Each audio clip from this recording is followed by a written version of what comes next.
Ready? So I'm Kim and I'm here with the amazing Debbie D. I know of course who you are, but could you maybe introduce yourself for the viewers? Oh, my name is Dr. MC Debbie D. I am hip hop's first female MC soloist, but most people know me when I got together with Us Girls and appeared in the movie Beach Street. So if you see Beach Street, which came out in 1974, what the Us Girls doing, the iconic song Us Girls Can Boogie Too, I'm the fly girl Debbie D in the middle. Wow, that's so great. And you've been in the game for a very long time. What do you think gave you that longevity?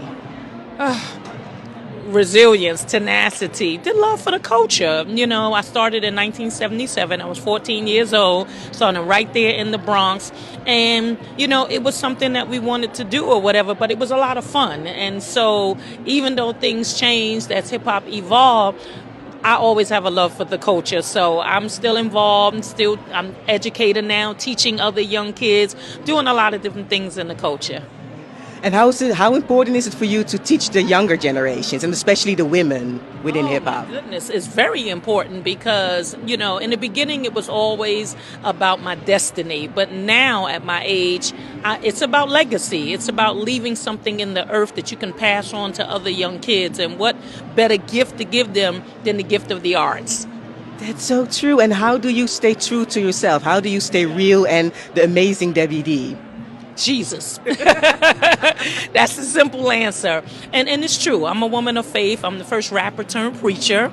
So I've been in ministry for the last 30 years. But God keeps me grounded, you know, and I look to him for my strength, guidance, and every single thing. He is my source because, as everybody knows, the entertainment business is a very rough business, and particularly for women, you know. And so you're going to need something that's higher than you, that you can reach to when things get rough and the contracts are crazy. And, you know, they're not calling your name anymore and you're not the person in lights, you're not the popular person.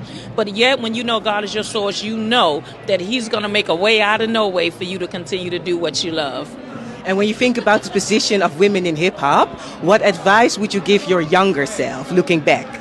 Ooh, the major thing I would give my advice to my younger self, if I had to, is to know the business of music.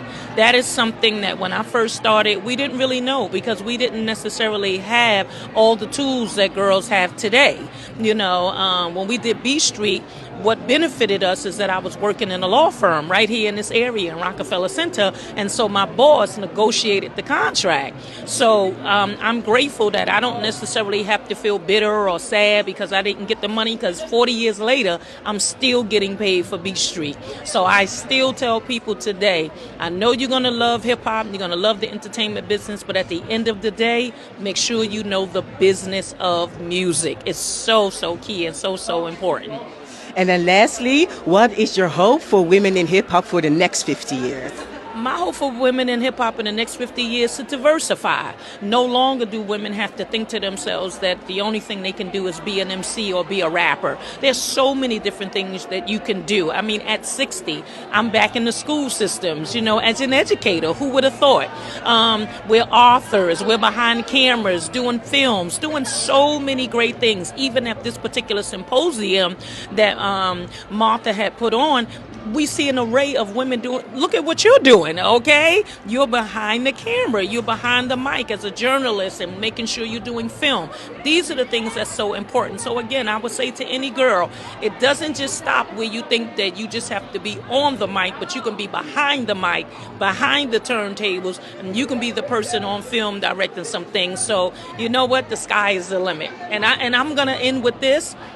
When we did Beach Street, we sang a song, Us Girls Can Boogie Too. I say to girls, in this day and hour, us girls can do it too. So whatever it is you want to do, sis, fix your crown and go do your thing. I know, that's right. And I'm sorry, I just remembered one more thing. You're in a panel an hour from now.